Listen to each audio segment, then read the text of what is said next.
Здравствуй, мир! В эфир декабрьской метелью врывается информационно-развлекательная программа «Студия-11». Каждый будний день мы прикладываем все усилия, чтобы наше путешествие получилось насыщенным. Говорим о позитивных новостях нашей республики, знакомим вас с самыми интересными людьми.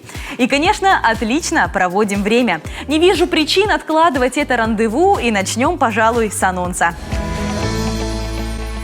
И что это значит? Офицер, посвятивший свою жизнь слову. Музыка нас связала для почитателей академического вокала. Стихотворение о маме. Подарок женщинам от народного артиста Коми. Помните, как в детстве мы восторгались сокровищами, найденными на дачном чердаке? Старые бабушкины платья и украшения, книги, которые старше тебя лет на 30, цветочные горшки, старая мебель.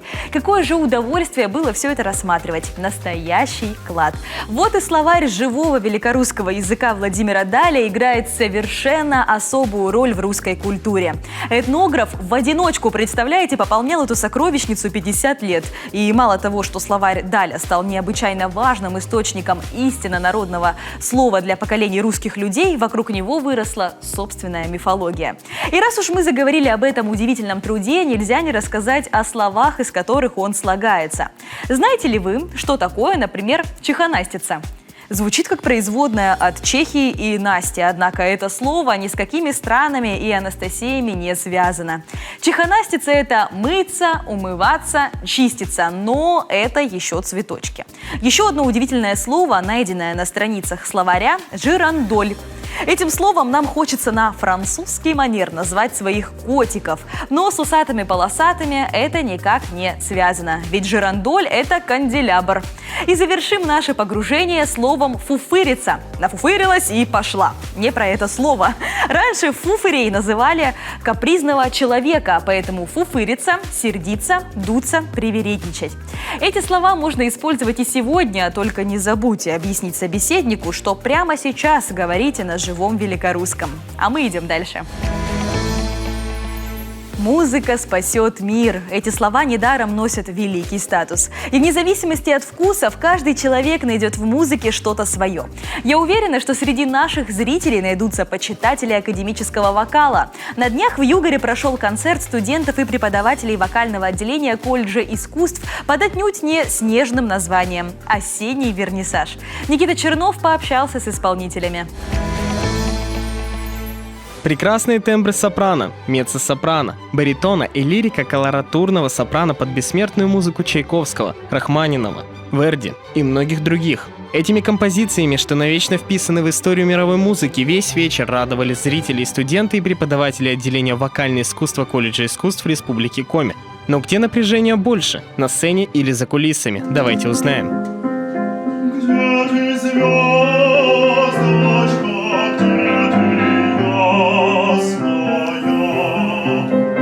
Студенты в наше непростое время, они должны все-таки чувствовать себя на сцене. Они должны справляться с волнением. Они должны собираться. И, конечно, выходить на сцену, потому что мы существуем, и мы их учим, преподаватель и студенты у нас, да, дети учатся для того, чтобы выходить все-таки петь к людям. Отчетный концерт «Осенний вернисаж» — это в первую очередь проба голоса перед публикой. И насколько важен этот концерт для учеников и преподавателей? Этот концерт на самом деле для нас очень важен. У нас такие концерты проходят раз в полгода приблизительно. Вот, и мы о нем узнаем заранее.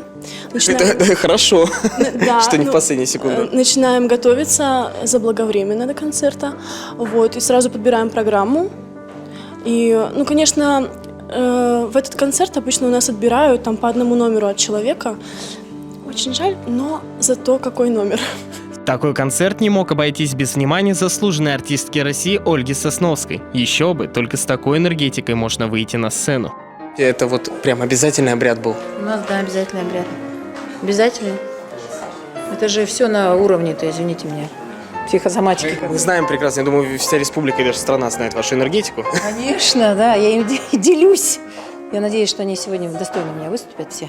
В каждом деле есть те, кто относится к любому выходу в свет максимально ответственно. Некоторые же, напротив, пренебрегают классическим правилам. Смотри, вот ты только-только пришел, тебя уже здесь все наругали, потому что в 5 должно было начаться мероприятие, ты в последний момент влетел, ворвался за кулисье. 5 минут дали нам только что. Тебе не стыдно подставлять своих коллег? Ни в каким случае не подставляю, ни в коем случае. Но насколько ответственность важна для певца? Прямым образом важна. Потому Тебе что мы ее не видим. я пришел ровно в 5, мне сказали в 5 прийти, я пришел ровно в 5. Немаловажен в академическом пении аккомпанемент. За его исполнение также ответственны как студенты, так и преподаватели колледжа искусств. Действительно ли это факт, чтобы быть классным пианистом, нужно иметь длинные пальцы? Нет, это абсолютно не обязательно. Есть потрясающие пианисты с очень маленькой рукой. Это никак не зависит. Но, конечно, репертуар намного шире, если рука большая. Отчетный концерт чаще всего это выступление, которое показывает то, чему научились ученики, и в большинстве случаев присутствует на них исключительно группа поддержки, друзья и родители выступающих. Но педагог вокального отделения в корне не согласна с этим. Может быть, и есть, я не могу сказать случайные люди, зрители извне, но я не знаю, я еще не смотрела туда в зал. Я говорю, хоть бы пришли вообще люди и послушали. Надо. Впереди у начинающих вокалистов еще не один подобный концерт, и, возможно, в ближайшем будущем каждого из выступающих на этой сцене мы увидим в театрах нашей республики и всей страны.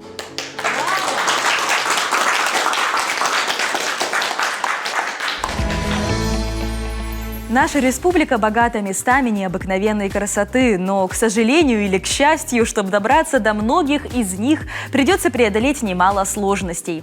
Взять, например, горы. Там тебе и гостиниц нет, и мобильной связи, столовые и кафе тоже отсутствуют. Вот и приходится ходить с палаткой, гитарой и полным рюкзаком консервов. А в этом, знаете ли, есть своя романтика. Можно ли привить любовь к походам с самых малых лет, узнал Северин Арпа. Станислав, скажите, как давно занимаетесь туризмом с детьми? С детьми занимаюсь 5 лет. А с какого возраста их берете на обучение? Ну, в этом году поставил эксперимент, с 7 лет начал брать. Пока не готов сказать, правильно сделал или нет. Ну, а вообще, как считаете, с какого возраста лучше всего?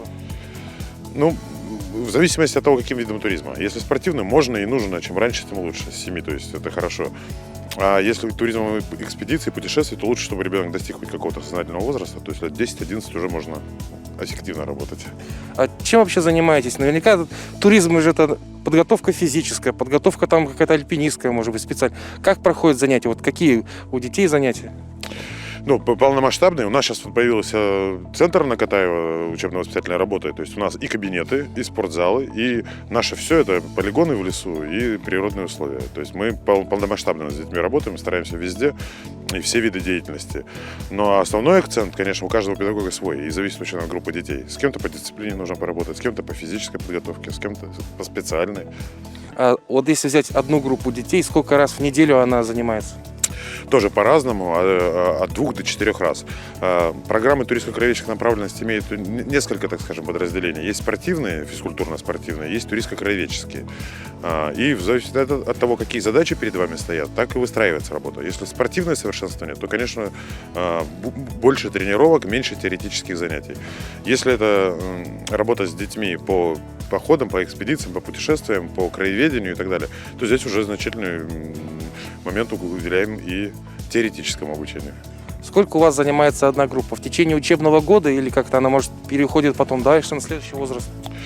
Ну, у меня существует... Я стараюсь обучать детей по тем программам, автором которых сам являюсь. Я пишу их прицельно под свои, так скажем, способности. У меня есть программа 1- и 2-летняя. В спортивном совершенствовании преимущественно отдается долгосрочным программам, то есть 4-5 лет. Я ориентируюсь на тот факт, что многие дети именно приходят познакомиться с туризмом. Это не становится там частью их какой-то жизни. Если я их запускаю на 5-летнюю программу, они приходят, год свое получили и бросают. Вот этот навык бросать, то, чем занимаешься, он очень плохой. Поэтому я предоставляю возможность именно вот краткосрочными программами. У меня есть дети, которые 5-й год занимаются. Скажите, в чем плюс того, что ребенок занимается туризмом? Наверняка это все-таки по сравнению, вот не в обиду другим, как бы, может быть, видом спорта и занятий, все-таки это ближе к жизни, можно так сказать? Безусловно, так и есть. Ничто на свете так гармонично не воздействует на личность ребенка. Да и на взрослого человека тоже. Туризм, он действует полномасштабно и, как сказать, неотвратимо. Дети неизбежно получают пользу. Даже если они получают отрицательный опыт, они все равно получают качественную, очень качественную площадку для внутреннего роста. Ничто больше, нежели туризм, особенно вот туризм достижений, туризм походов, экспедиций.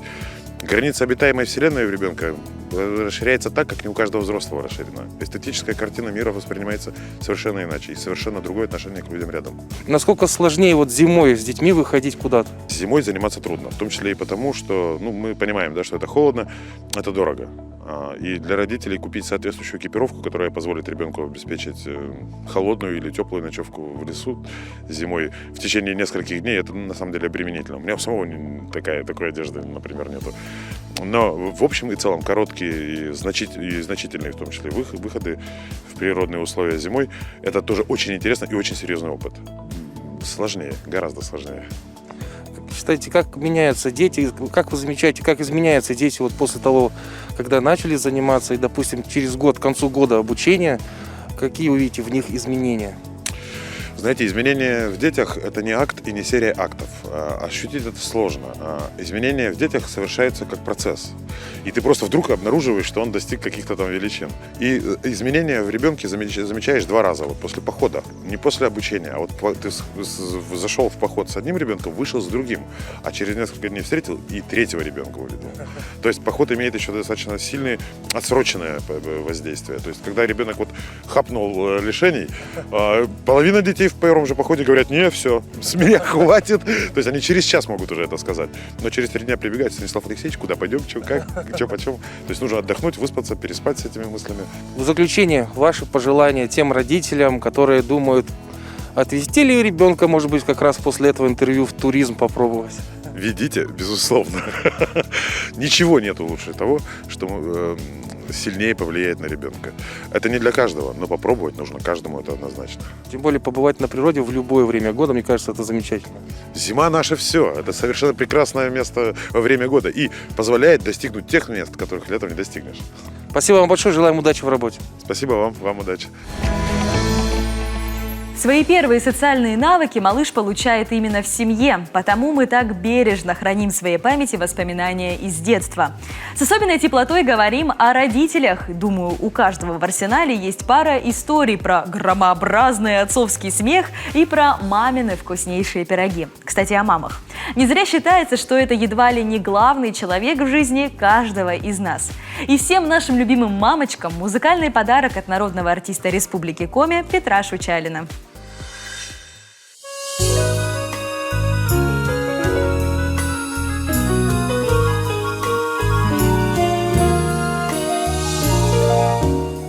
Мать пишет, что цел еще наш домик на опушке, но опустел и одинок, и что хранит мои игрушки. А я читаю между строк: я очень жду тебя, сынок. А я читаю между строк: я очень жду тебя, сынок. Мать пишет, что далеко еще седая старость, что гонит хвори за порог, что не берет ее усталость. А я читаю между строк: ты береги себя, сынок. Как красиво, сколько любви! Хотелось бы, чтобы каждая минутка нашей программы была наполнена этой особой теплотой. Через несколько мгновений мы вновь вернемся к сбору позитивной информации, а пока небольшой перерыв. Не переключайтесь!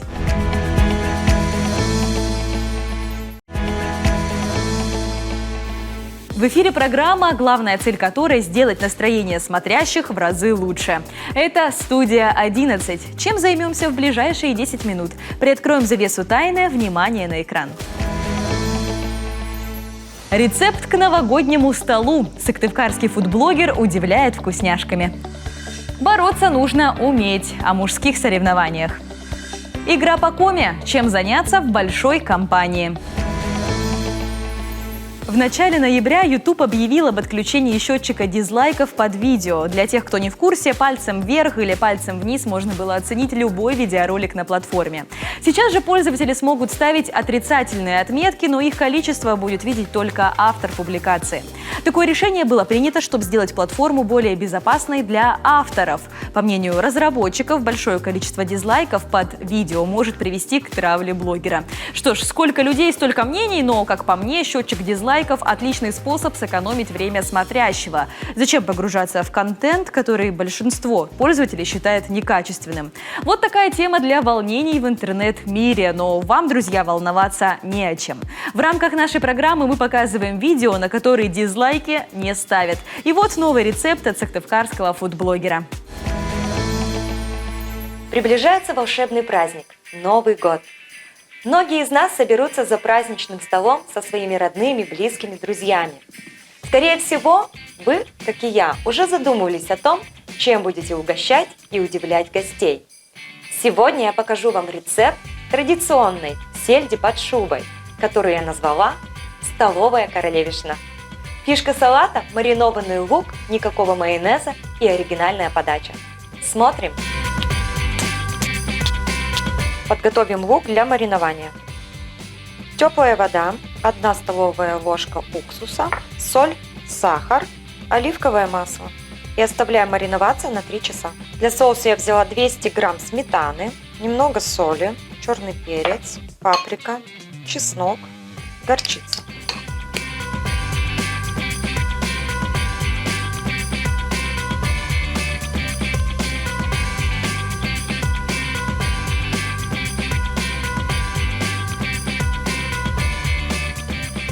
Сделаю крем для украшения рыбы. Для этого возьму сыр творожный и немного сметаны.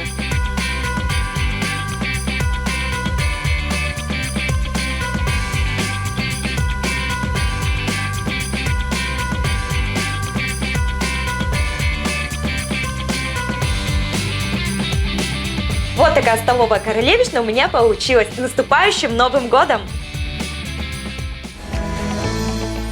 Вольная борьба. Этот вид спорта помогает проработать практически все группы мышц, помогает сформировать прекрасную атлетическую фигуру. Вольная борьба положительно влияет на работу сердечно-сосудистой и бронхолегочной систем, тренирует выносливость организма, развивает координацию движений и ловкость, хорошо развивает гибкость. В общем, плюсов немало, а с сегодняшнего дня стартуют всероссийские соревнования по спортивной борьбе среди мужчин памяти заслуженного мастера спорта Владимира Александровича Паршукова. Что ждет спортсменов и где пройдут спортивные встречи, нам расскажет главный тренер сборной команды Коми по вольной борьбе Александр Пушкин. Александр, здравствуйте. Здравствуйте. Как давно проводятся эти соревнования? Эти соревнования с начала нулевых, уже традиционные, проводятся постоянно, каждый год, в память о великом борце, который выиграл чемпионат Европы, был обладателем Кубка мира, 2 раза выигрывал чемпионат Советского Союза, был абсолютным чемпионом Советского Союза. Человек, который был претендентом на Олимпийские игры. Там по разным причинам не попал, но тем не менее, если в тот год, в 72-й, попал бы на Олимпиаду, я думаю, что он стал даже олимпийским чемпионом. Какова география соревнований? Откуда приезжают борцы к нам в Сыктывкар? Да, география очень обширная. Соревнования, потому что популярны в Российской Федерации. Мы ожидаем более 20 команд. Особенно конкурентоспособные будут команды. Это команды Дагестана, Республики Северная Осетия, Алания, команды Москвы, Санкт-Петербурга, Воронежской области. Из Южного федерального округа еще ряд команд будет. Поэтому ребятам придется потрудиться, чтобы показать достойные результаты. За чемпионом этих соревнований будет присуждено звание мастер спорта. Отлично. Как вы сами оцениваете шансы сборной Республики Коми по вольной борьбе? Традиционно там в 1-2 веса мы попытаемся выиграть, но на сегодняшний день, именно на эти соревнования, очень самый представительный состав мы пригласили, потому что будет участвовать победитель первенства мира среди молодежи, мастер спорта международного класса. Также будет участвовать несколько победителей и призеров первенства страны, поэтому ребятам придется хорошо поработать, чтобы Вот показать что результат. значит объективная оценка. Александр, среди мужчин будут соревнования. Какой это возраст? Минимальный возраст 18 лет. Ну, там, я думаю, что максимальный будет там 35-36. Тоже единица. Обычно средний возраст 25-30. Кто будет судить, ребят? Ну, у нас главная судейская коллегия, это значит главный судья всероссийской категории Скрипов Владимир Николаевич. Я буду главным секретарем, а еще будет представитель Федерации спортивной борьбы России Слесаренко Эдуард Васильевич, также судья всероссийской категории. Сегодня первый день соревнований. Наверняка там такие процедуры, как взвешивание, да, вот как будет каждый день соревнований проходить? Что же ждать ребятам, что ждать зрителям?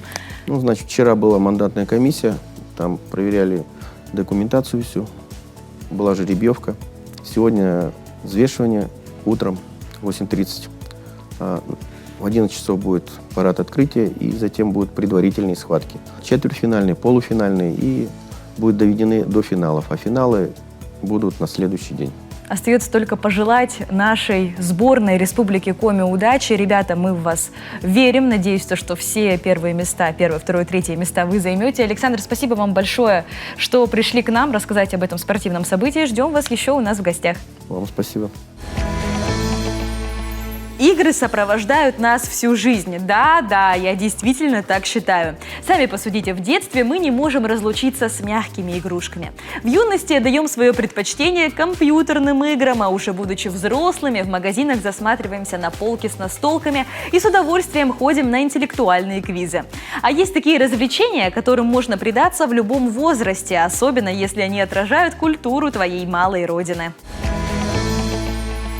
Большой популярностью среди молодежных коми-игр были игры на внимание, на чуткость и на ловкость. Я хочу вас познакомить с игрой, которая называется «Пышкой воробей». Игра на внимание и на слух, как у настоящих охотников. Этик-метик, кык-мык, куи-муи, мёль-моль, вик, мит, квать-нять, щижим-мижим, как ямыс, премыс, экмыс, дас. Воробушек Ярослав у нас в центре круга. Остальные все мы идем по кругу, взявшись за руки, и говорим вместе со мной следующие слова. Миян, гажа, сад, ере, локтис, пышкой, дащиле, пышкой, энвуграв, кодынявостас, тедмав. На кого я показала, должен человек мяукнуть, а пышкой наш должен отгадать. Мяу, мяу.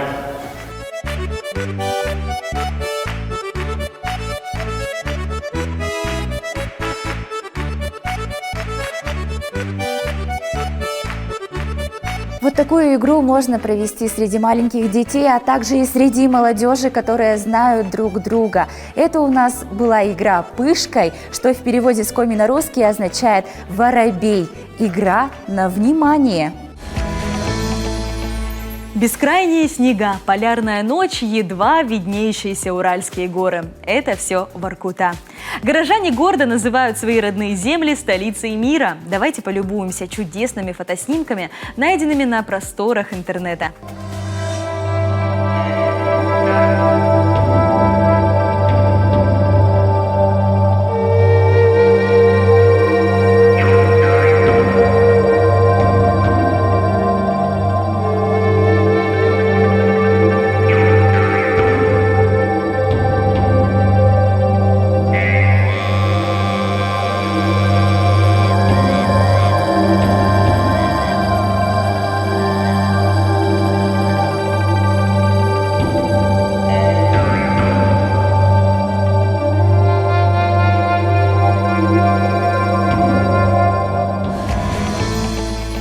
На этом мы закончим сегодняшний выпуск. Он получился по-настоящему насыщенным. Хотя наши встречи всегда продуктивны. Держим планку.